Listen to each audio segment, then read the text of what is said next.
What's up, World of Warcraft players? This is Ninja back with the enchanting part of getting ready. So what you're going to want to do is type in \TSM. You're going to want to create a new category for enchanting, but I've already got mine set up, so you're going to put in a category for enchanting, and then that's all you're going to do right there. And then you're going to click this crafting and enchanting button, and you're going to want to do a force rescan. Anytime you learn anything new, you want to do this, so you just click that. It's pretty quick, especially if it's updated. And this is something you're going to want to do for every category, every one of these. If you want to do just Cata enchants, then just individually select whatever enchants you want to do for Catarath or whatever. But if you want to do them all, which is profitable, go to enable all crafts, and then make sure that everything is checked. Go to create auctioning groups, and you want to make sure you select individual groups, and your category which you made for enchanting, you want to select that, and then click the add crafting items. Now I'm not going to do that because I've already got mine set up, but that's the button you click. Then you're going to go over here to auctions and groups, and then you're going to go to your enchanting category, not the groups. Once you go through that whole list, you'll see that it'll automatically add all these. It'll automatically add the enchants over here.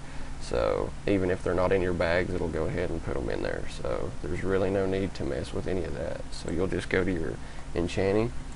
You'll go to category and overrides, and my post cap is at 1 for 12 hours. Really with weapons, you might put 2, but everything else you would pretty much leave 1. I just leave it 1 all around, so brings in plenty enough money that way. Bid percentage is at 95%.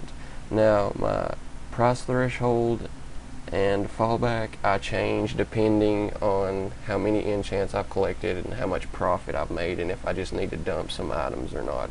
I don't want to go crash the market. So that's something you don't want to do, because in the long run you're just only hurting yourself. So I do a percentage of the crafting cost, and then my fallback is right now it's currently at 330% of the auction house database market value, and I leave it with this one because this is constantly updated. There's no need to go download something else like WoW Auction or Undermine Journal. I don't really mess with those, although they are really good. And I move the maximum price up to 1,000%, and then let's see, price threshold. This is the resetting options. Like if it goes below your crafting cost of the threshold, it'll automatically post it at the threshold price, which helps price. People will be able to sell theirs out, and then yours will be next on the list. But it also helps to keep the market fluctuated and balanced. So that's a really, really good thing. So that's basically all there is to setting that up right there.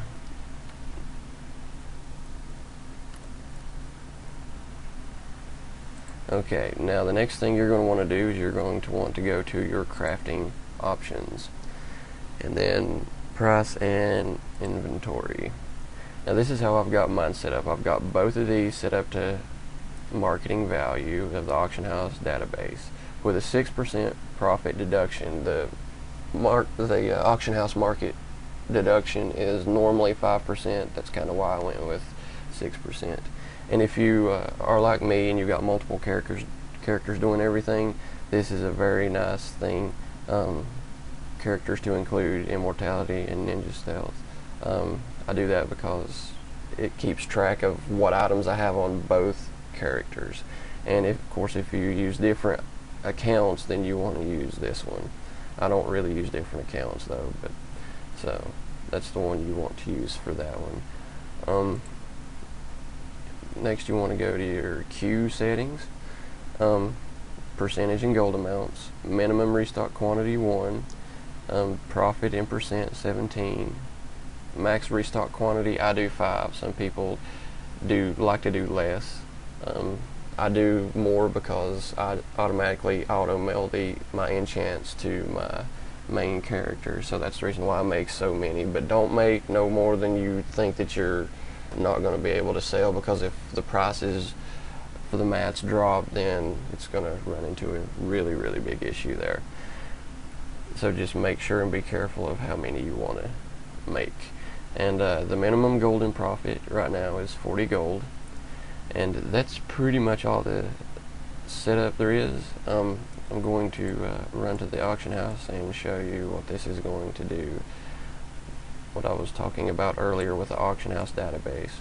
You're going to go to the auction house and click run. This is very quick. You do a get all scan, and some people say it takes a week or longer to build this up, and actually with enchanting, the mats don't fluctuate up or down too dramatically, so that's the reason why I stick with the auction house database. It's accurate, it's up to date, and this is an excellent way to do it. I have had no problems whatsoever, even just starting out, because I just re-added these add-ons because I just redid my computer 20 days ago, and I've still not run into no problem. As you've seen on my main, he's got plenty of gold. So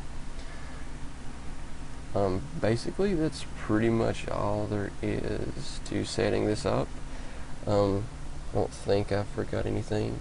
Let me think for a second.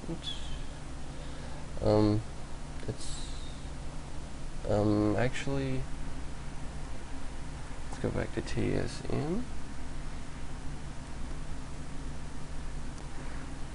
There was one quick other thing.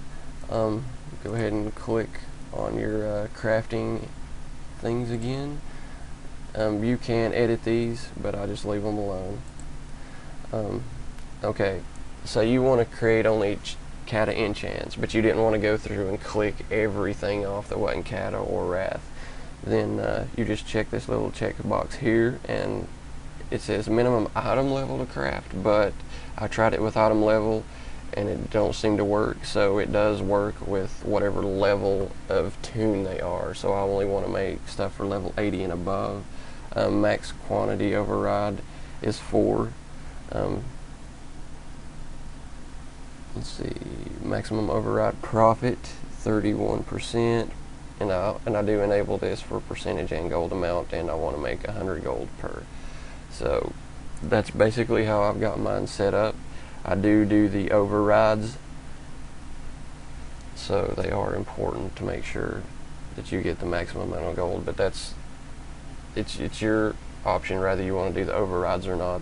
They're both profitable, but just make sure that you don't buy more than you're going to use, because if you do, you're going to run into a lot of problems, and you'll lose gold really, really quickly.